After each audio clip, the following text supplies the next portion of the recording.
Welcome back to the deep dive. Today we are tackling a ghost. A ghost. That's a pretty dramatic start. Well, it feels dramatic. It's this very specific, very annoying ghost that I think haunts almost everyone who's ever tried to learn a new language. You know that voice. Oh, I know exactly what you're talking about. The one in your head that acts like a tired, overworked middleman. The internal translator. Exactly. The one that just sabotages you. You hear a sentence in English, you pause, your brain scrambles to translate it. Into your native language. Then you figure out your response, translate that back into English, and by the time you actually open your mouth, The conversation's already moved on. You're left behind. it's so painful, and honestly, it is exhausting. I think everyone knows that brain fog feeling after speaking another language for just an hour. It's exhausting because it's just so inefficient. Hmm. And the sources we're looking at today, especially English Unleashed and the Mr. English channel, they argue that this isn't just, a minor annoyance. It's more than that. They're saying this translator brain is actually the single biggest barrier to fluency. Not your vocabulary, Yeah. not your grammar. It's that delay, that processing latency. So I guess the mission for this deep dive is pretty clear then. We need to kill the middleman. That's the goal. We're looking at a whole stack of resources that argue for a completely different approach. The whole point is to shift from studying English to, well, living in it. We're talking about the no translation rule. And what I found really compelling in this material is just how accessible it is. Usually when people talk about immersion, they mean Quit your job, book a flight to London. exactly, or, go live in New York for a year. Yeah. Which is great if you can do it, but for most people, that's just a fantasy. For sure. But these sources, they're arguing that you can build a really high-intensity immersion environment right where you are. In your own home. In your kitchen, on your phone, even inside your own head. You don't need a plane ticket. You just need a strategy. I love that concept. Your environment as a language lab. Okay, so let's unpack the problem first before we get to the solution. Why is this translator brain so hard to shake? Well, it feels safer, doesn't it? Yeah. Intuitively, you want to be 100% sure you understand what's being said before you respond. Sure. But think about the cognitive load. The sources describe translation as taking the long road. The long road. Yeah, if you want to go from point A, the concept, the object to point B of the English word translation is like this massive detour through a completely different city. So you're doing double the work for the same result. Precisely. You're not just communicating, you're constantly decoding and then re-encoding. It just consumes so much brain power. You burn all your energy on that bridge between the languages instead of on the actual connection. And that's where the brain fog comes from. That's the brain jog. Okay, so how do we get off that long road? The sources talk about this image technique. It sounds almost too simple. How does it work? It is simple, but it takes this conscious rewiring of your brain. So usually when you learn the word apple, your brain links it to the word for apple in your native language. That's a default pathway. Right. I see the fruit, I think the word in my language, and then I have to look it up in my mental dictionary to find the English word. Exactly. You want to cut that link. You want to train your brain to link the English sound apple directly to the visual image of the red crunchy fruit. You bypass your native language entirely. So you're creating a direct superhighway. No off-ramps, no detours. Yes. And this connects perfectly to another concept that was in almost all the source material, which I know you liked. Chunking. Oh, I love this part. The burger analogy. It just made so much sense to me. It's a great visual, right? Yeah. Think about ordering a fast food burger. You don't order a bun, then a patty, then cheese, then lettuce. And then hope they put it together, right? No, you just order the number one, the single unit. Language works the same way. And this explains why beginners get so stuck on phrases like, how is it going? Because if you analyze that word for word, it's a nightmare. A total nightmare. Going where? What is it? Is it a clown? Yeah, it falls apart if you translate it literally. But if you chunk it, you treat how's it going Yeah. as one giant block of sound that just means hello. It's basically just a sound file you play. Right. It completely bypasses the analytical part of your brain.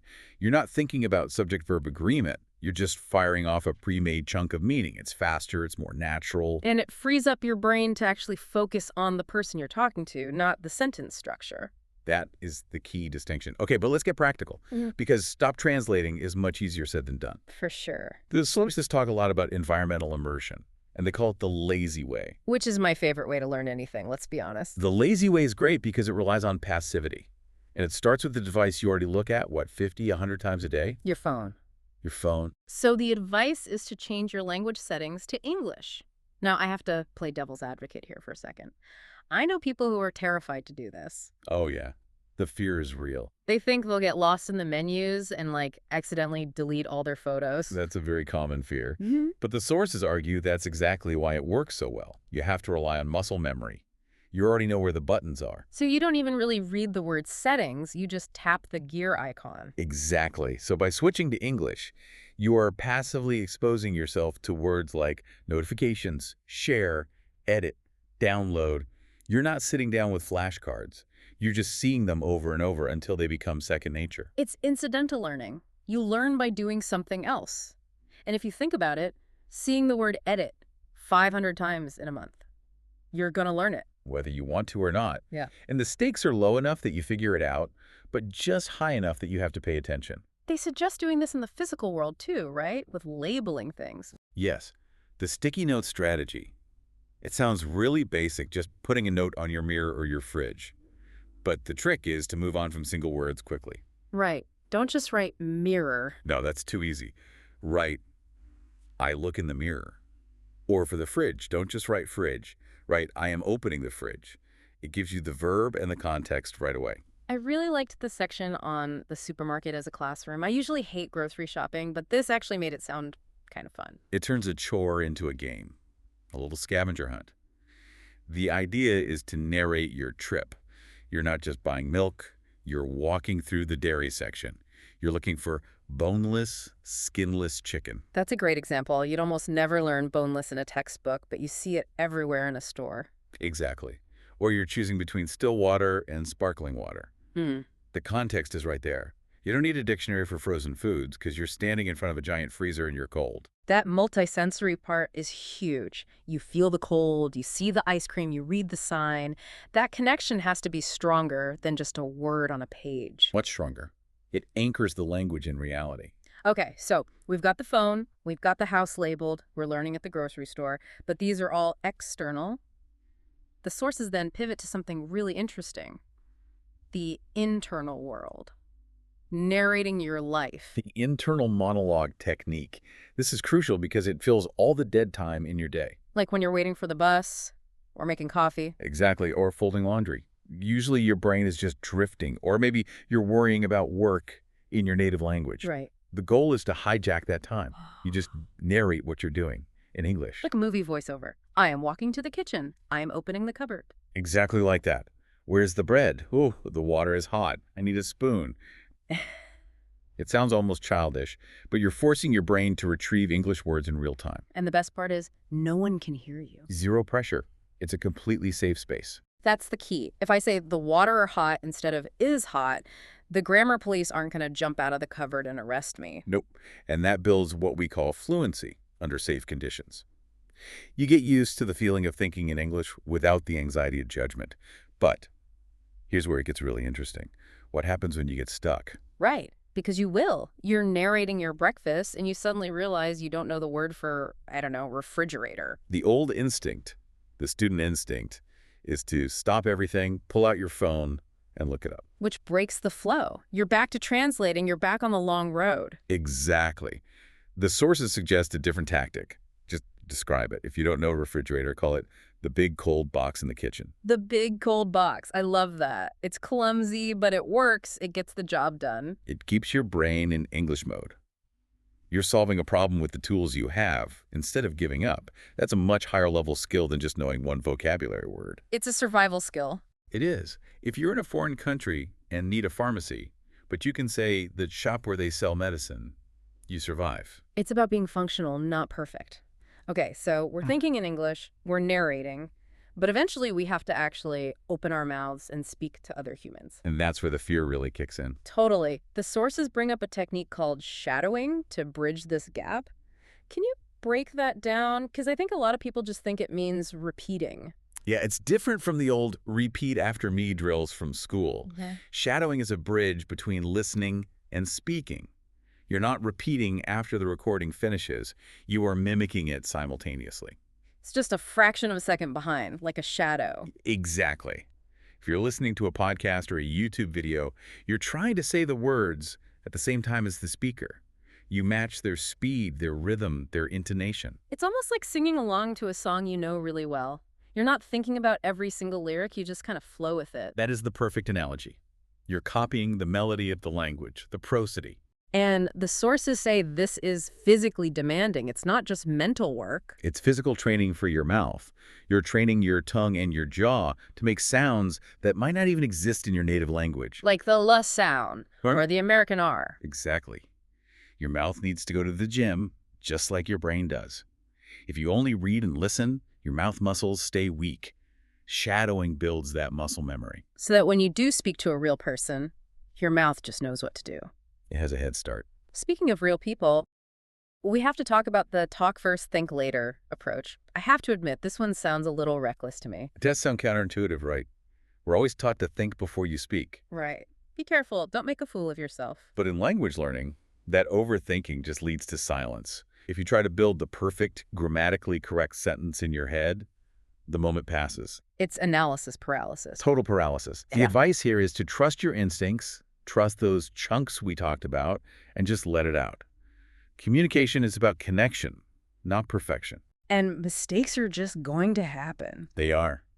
And they should be embraced, not feared. There was that story in the source material that made me laugh out loud. The meep meep story. Oh, the car horn story. Yeah, so the speaker was trying to explain something about a car, and they wanted to say honk the horn, but they just completely blanked on the words honk and horn. Total brain freeze. Complete freeze. So instead of stopping or panicking, they just made the sound. They said the car went meep, meep. And everyone laughed. Right. But here's the lesson. They communicated. The message got across. The embarrassment lasts a second, but the connection remains. That's the vital takeaway. The source also mentioned the student with the squeaky shopping cart wheel who told the clerk it sounded like a tractor. Was it the correct word? No. But did the clerk understand and laugh? Yes. These bumps in the road aren't failures. They're actually the parts of the journey you remember. It's so true. If you can laugh at your meet moments, you're going to be fine. But I want to pivot to the long game here. All of this, the labeling, the shadowing, it takes discipline. Consistency is the hardest part. Motivation gets you started. Habit keeps you going. So what do the sources say about staying consistent when that initial excitement wears off? They talk about the chain strategy, which is often attributed to Jerry Seinfeld, the comedian. The comedian. The very same. The idea is simple and visual. You get a big wall calendar. Every day you do something in English, even just 5 minutes. You put a big red X on that day. And the goal is simple. Don't break the chain. Exactly. It gamifies consistency. When you see a row of 20 X's, you get a sense of momentum. You don't want to be the one to ruin that streak. They have a forgiving rule, which I appreciated, because life happens. Right. The rule is, if you miss one day, it's okay. Forgive yourself. But never, ever miss 2 days in a row. Why is 2 the danger zone? Because missing one day is an accident. Missing 2 days is the start of a new bad habit. That feels manageable. There was another mindset shift in the notes that really stuck with me. Stop when you're done, not when you're tired. This is a powerful one. It separates discipline from motivation. Motivation is a feeling. It comes and goes. Discipline is a choice. They used the kitchen cleaning analogy, which really hit home for me. The dinner analogy, yeah. Yeah. You've just eaten, you're tired, it's been a long day. The sofa's calling your name. But the kitchen's a mess. If you listen to your feelings, I'm tired, you go to the sofa. But what happens the next morning? You wake up and walk into a disaster zone. Dirty plates, old food. You start your day already feeling stressed and behind. Sad morning, as they called it. Exactly. But if you push through that tiredness for just 15 minutes and clean the kitchen, you go to bed tired, but proud. And you wake up to a clean slate. So applying this to English, even if you're dead tired after work, doing that 15 minutes of shadowing means you wake up proud. It's about being kind to your future self. I love that. It makes it feel less like homework and more like an investment in yourself. That's the concept. Visualize yourself in a year. What choices can you make today that your future self will look back and say, thank you for? Because fluency is not a sprint. It's a marathon. You're building a relationship with the language over time. So let's bring this all together. We've covered a lot of ground in this deep dive. We have. We started with the mission, killing that translator brain. We talked about environment, not moving, But changing your phone settings, labeling your Then the house. internal monologue. Narrating your life, using the big cold box technique when you get stuck. And finally, action. Shadowing to train your mouth muscles and the chain strategy to keep you moving forward. And under all of this is the why. Why are you doing this in the first place? It's not just to pass a test. No. It's to connect with people, to travel, to grow. Yeah. That purpose is what drives discipline when you're just too tired. It really is a mindset shift. You're not just memorizing words. You're Yeah. kind of changing your identity. You are. You're building a new version of yourself, one that thinks and jokes and even dreams in English. That's such a cool way to look at it. It's not, I am learning English. It's, I am becoming an English speaker. Exactly. So here's our final thought for you to take away today. We talked about your future self.